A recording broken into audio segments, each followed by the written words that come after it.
आज हम जिस मूवी को एक्सप्लेन करने जा रहे हैं उसका नाम है आयरन मैन। मूवी शुरू होती है अफगानिस्तान के बॉर्डर से, जहां यूएस आर्मी भी है। वहां वो एक ऐसे आदमी का इंतजार कर रहे हैं जो वेपन्स को डील करता है और उसका नाम है टोनी। टोनी वहां आता है और उन्हें एक मिसाइल दिखाता है। वो कहता है कि ये इतना खतरनाक है कि इससे पूरा मुल्क तबाह किया जा सकता है और फिर वहाँ इसका एक्सपेरिमेंट किया जाता है। यहाँ टोनी आराम से एक डील करने आया है और इस डील से वो बहुत अमीर हो सकता है। फिर टोनी वहाँ से जाने लगता है और इस दौरान उसकी कार पर कोई फायरिंग करने लगता है। आर्मी उसको बचाने की कोशिश करती है, लेकिन हमलावर सारे सोल्जर्स को मार देते हैं। वो गाड़ी से निकलकर भागता है और छुप जाता है। उस दौरान वो देखता है कि उसके पास उसकी कंपनी का एक बम पड़ा है जो फट जाता है, जिससे टोनी बहुत ज्यादा जख्मी हो जाता है। इसके बाद हम एक दिन पहले का सीन देखते हैं, जहां टोनी को बेस्ट वेपन मेकर का अवार्ड मिला था। टोनी जो कंपनी चला रहा था, ये उसके फादर ने अपने दोस्त के साथ मिलकर बनाई थी। लेकिन जहां ये अवार्ड सेरेमनी हो रही थी, टोनी वहां मौजूद नहीं था, तो उसका अवार्ड कोई और रिसीव कर लेता है। लेकिन अगर टोनी वहां नहीं था तो कहाँ था? हम देखते हैं कि टोनी एक कैसीनो में था। वहाँ वो आदमी आता है और उसे अवार्ड देता है, तो टोनी उसे कहता है कि मैं इसे कहाँ रखूंगा, मेरे घर में तो इसकी जगह ही नहीं है। वो अवार्ड लोगों को देकर वहाँ से चला जाता है। फिर एक रिपोर्टर आती है और इससे पूछती है कि क्या वो सेटिस्फाई है, वो नए नए वेपन बना रहा है जो इतने खतरनाक हैं कि वो पूरे के पूरे मुल्क की जान ले सकते हैं। तो टोनी कहता है कि हाँ, मैं सेटिस्फाई हूँ, लेकिन अगर हम वेपन नहीं बनाएंगे तो लोग हमें ही मार डालेंगे। फिर टोनी को बताया जाता है कि इसकी अफगानिस्तान के लिए फ्लाइट है, तो वो अपने प्राइवेट जेट से अफगानिस्तान आता है। फिर सीन बदलता है और हम टोनी को देखते हैं, जहाँ टोनी बेहोश है और एक बैटरी से कनेक्टेड है। जब उसे होश आता है, वो देखकर हैरान रह जाता है कि मेरे साथ बैटरीज क्यों लगी हुई हैं। वो अपने साथ खड़े आदमी से पूछता है कि मेरे साथ ये क्या हो रहा है। तो वो उसे बताता है कि जब बम एक्सप्लोड हुआ तो उसके बहुत सारे पीसेस तुम्हारे सीने के अंदर चले गए। वो इतने छोटे पीसेस थे कि हम उन्हें बाहर नहीं निकाल सकते। अब इसका सलूशन यही था कि हम इन पीसेस को तुम्हारे दिल तक आने से रोक सकें। इसके लिए हम इलेक्ट्रोमैग्नेटिक वेव्स यूज कर रहे हैं, तो तुम्हें घबराने की जरूरत नहीं है। फिर हमें पता चलता है कि टोनी को बागियों ने अगवा कर रखा है। फिर वहाँ बागियों का लीडर आता है, तो वो टोनी को कहता है कि क्या तुम जानते हो कि मैंने तुम्हें क्यों अगवा किया? मुझे तुम्हारा बनाया गया मिसाइल काफी पसंद आया। जैसा कि तुम जानते हो कि यूएस आर्मी ने हमारे मुल्क पर कब्जा कर रखा है, तो मैं चाहता हूँ कि सेम मिसाइल तुम हमारे लिए भी बनाओ। जैसे ही तुम मुझे मिसाइल दे दोगे तो मैं उन पर अटैक करके तुम्हें छोड़ दूंगा। तो टोनी साफ इनकार कर देता है। टोनी के साथ खड़ा आदमी उसे कहता है कि ऐसा नहीं करो, तुम्हारे पास इसके अलावा कोई ऑप्शन नहीं है, क्योंकि ये ऐसा इलाका है जहां तुम्हारी आर्मी भी तुम्हें नहीं ढूंढ सकती। दरअसल ये आदमी भी वेपन्स बनाया करता था और इसे भी यही लोग यहाँ लाए थे। अब वो दोनों प्लान बनाते हैं कि यहाँ से बाहर कैसे निकला जाए। यहाँ से निकलना मुश्किल था, लेकिन वो ट्राई करना चाहते थे। वो आदमी कहता है कि मैं अपनी फैमिली के पास जाना चाहता हूँ। टोनी कहता है कि मेरी कोई फैमिली नहीं है, बस एक ड्राइवर है और एक सेक्रेटरी। तो वो दोनों प्लान बनाते हैं कि हम एक ऐसा सूट बनाएंगे जो बुलेट प्रूफ हो, ताकि जब हम भागें या हम पर फायर करें तो हम बच जाएं। वो आदमी टोनी को बताता है कि तुम्हारी बॉडी में जो इलेक्ट्रिक मैग्नेटिक वेव्स हैं, उन्हें सिर्फ वही बैटरी कंट्रोल कर सकती है जो मैंने तुम्हारी बॉडी के साथ कनेक्ट की है। अब उसे ढूंढना होगा ताकि उसे यूजफुल बनाकर हम यहाँ से सेफली निकल सकें। इस सूट के लिए उन्हें बहुत हाई पावर बैटरी चाहिए थी जो इस सूट को रन भी कर सके।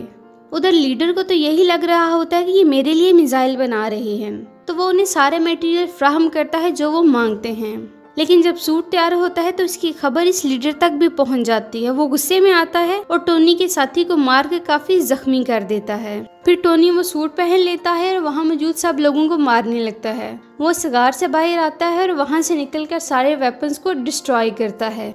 वो अपनी ड्रेस में मौजूद फ्लाइंग सिस्टम से वहाँ से फ्लाई कर जाता है। फिर वो एक डेजर्ट में गिरता है, जहाँ उसकी टीम उसे ढूंढ लेती है और उसे वापस घर ले जाते हैं। वहाँ टोनी के फादर के फ्रेंड भी हैं, जिन्होंने इसके फादर के साथ मिलकर ये कंपनी खोली थी। टोनी कहता है कि मैं लाइव आना चाहता हूँ और मीडिया के सामने प्रेस कॉन्फ्रेंस भी करना चाहता हूँ। वो मीडिया को बताता है कि मुझे अफगानिस्तान के लोगों ने किडनैप कर लिया। उन्होंने मुझे डिमांड की कि मैं उन्हें भी वही वेपन बना कर दूँ।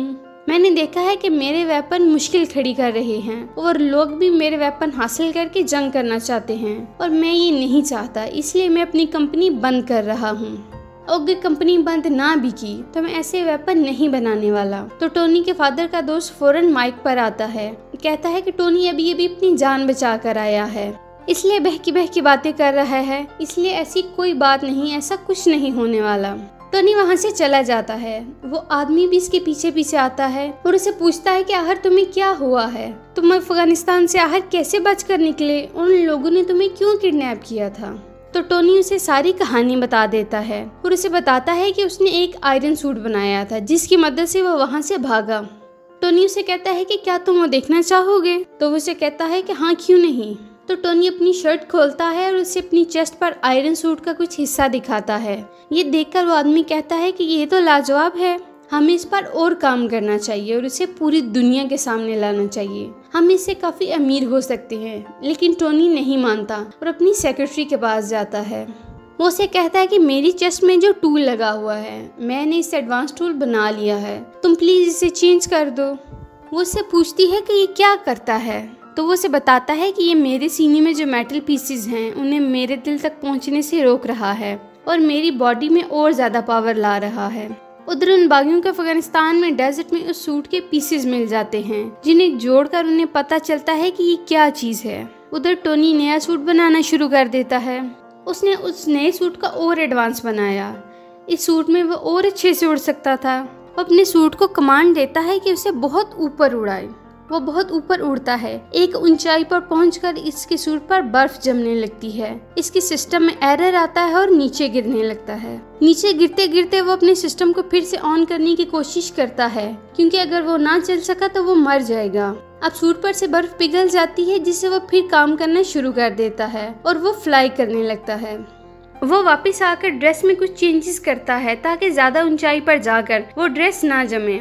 फिर वो टेबल देखता है, उसकी सेक्रेटरी ने उसके लिए लिखकर टेबल पर कुछ छोड़ा होता है, जिसे देखकर वो खुश होता है। फिर शाम को एक पार्टी में जाता है जहाँ उसकी सेक्रेटरी भी है।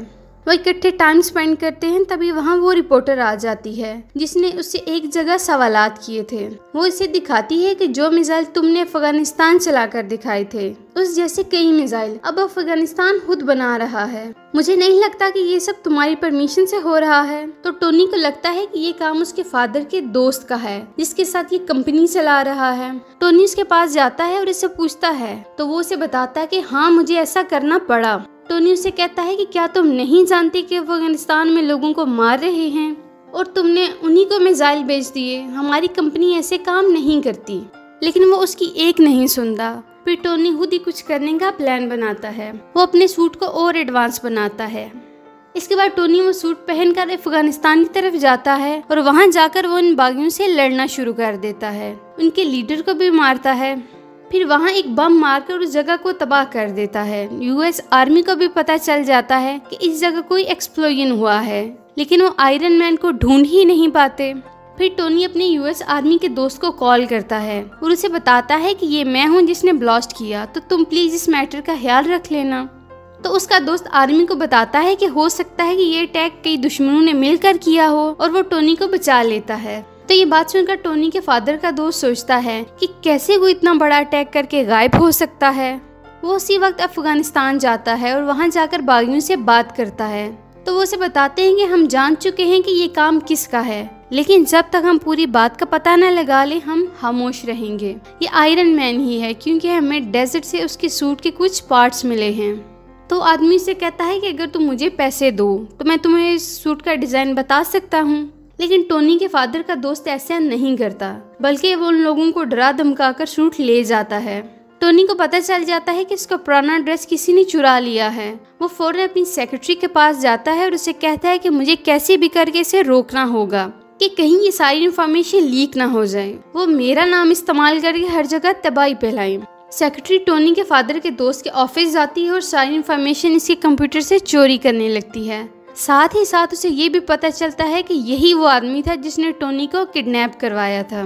क्योंकि वो नहीं चाहता था कि कंपनी में टोनी का जरा से भी शेयर हो, तो वो वहाँ से जाने ही वाली होती है कि वहाँ वही आदमी आ जाता है। लेकिन वो उसे बातों में लगाकर वहाँ से चली जाती है। लेकिन उसको भी पता चल जाता है कि उसके कंप्यूटर से सारा डाटा चोरी हो चुका है। जब सेक्रेटरी वहाँ से जा रही होती है तो एक आदमी आता है जो उसे कहता है कि आप टोनी को जानती हैं, मुझे इससे मिलवा दें। मुझे इससे कुछ सवालात पूछने हैं। दूसरी तरफ वो आदमी भी जानता था कि टोनी अब पावरफुल है और अब वो जान गया है कि इस सारी गेम के पीछे मेरा ही हाथ है। उसने कुछ साइंटिस्ट को ऑर्डर दिया होता है वही टूल बनाने के लिए जो टोनी की चेस्ट में था। लेकिन हैरानी वाली बात थी कि जो टूल ये बनवा रहा था उसका साइज काफी बड़ा था, लेकिन इसे कंप्लीट होने में अभी टाइम था। वो टोनी के घर जाता है और उसकी बॉडी को डीएक्टिवेट करके उसकी बॉडी से वो टूल ले जाता है, जिसकी वजह से टोनी बेबस हो जाता है और कुछ नहीं कर पाता। इसके बगैर वो जल्द ही मरने वाला होता है। फिर उसे याद आता है कि उसकी सेक्रेटरी ने एक पुराना टूल भी दिया था। वो उसकी तरफ बढ़ता है और उसे लगा लेता है। वो अपना सूट पहन लेता है। उधर टोनी के फादर का दोस्त उसका टूल लेकर अपने घर आता है, जहां उसने एक बहुत बड़ा आयरन सूट बना रखा है जिसे वो कहता है आयरन मोंगर। अब वो आयरन मोंगर में टोनी से छीना हुआ टूल फिक्स कर देता है, जिससे वो एक्टिवेट हो जाता है और उसमें पावर आ जाती है। वो तबाही करना शुरू कर देता है। इतने में वहाँ असली आयरन मैन भी आता है और अब दोनों में फाइट शुरू हो जाती है। अब वो दोनों लड़ते लड़ते रोड पर आते हैं। तभी आयरन मैन को याद आता है कि ये सूट अभी पूरी तरह ठीक नहीं हुआ, यानी अब ये ऊंचाई में जाकर फ्रीज हो जाएगा। वो फौरन से ऊपर उड़ने लगता है ताकि वो आयरन मोंगर इसका पीछा करे। जब वो बहुत हाइट पर जाते हैं तो आयरन मोंगर का सूट जमने लगता है। इसके बाद वो नीचे गिरने लग जाता है, लेकिन नीचे आते ही वो दोबारा एक्टिवेट हो जाता है और वो आयरन मैन पर अटैक करने लग जाता है। ये दोनों उसी लैब की छत पर आकर गिरते हैं जहां ये बहुत बड़ा टूल बनाया जा रहा होता है। तो यहाँ से आयरन मैन अपनी सेक्रेटरी को कॉल करता है, तुम वो टूल एक्टिवेट कर दो, मैं यहाँ से फौरन भाग जाऊंगा और इसका सारे का सारा इफेक्ट आयरन मोंगर पर हो जाएगा। वो लड़की ऐसा ही करती है। इसमें बहुत सी रेज निकलती हैं जो कि आयरन मोंगर के गिर्द आती हैं और इन रेज की वजह से आयरन मोंगर मारा जाता है। अगले दिन हम देखते हैं कि टोनी की प्रेस कॉन्फ्रेंस है जहां सब इससे सवाल कर रहे हैं कि क्या आप ही आयरन मैन हैं। तो वहां एक आदमी आता है जो उसे कहता है कि उसे ऐसा नहीं कहना। उसने कहना है कि इसमें मेरा बॉडीगार्ड था और इन दोनों में कुछ पर्सनल इश्यूज की वजह से लड़ाई हो रही थी और आपके फादर के फ्रेंड भी नेचुरल डेथ मरे हैं। वो प्रेस कॉन्फ्रेंस की तरफ जाता है तो उसका दोस्त उसे कहता है कि जो सच है वही बोलिएगा। आयरन मैन सबके सामने बोलता है, आई एम आयरन मैन, यानी अब सब जान चुके थे कि असल आयरन मैन टोनी ही है। इसके साथ आयरन मैन पार्ट 1 यहीं खत्म हो जाता है। तो दोस्तों, कैसी लगी आपको हमारी आज की वीडियो? अगर आपको हमारी वीडियो अच्छी लगी तो हमारी वीडियो को लाइक करें, शेयर करें और हमारे चैनल को सब्सक्राइब करें ताकि इस तरह के इंटरेस्टिंग वीडियोस आपको मिलती रहें।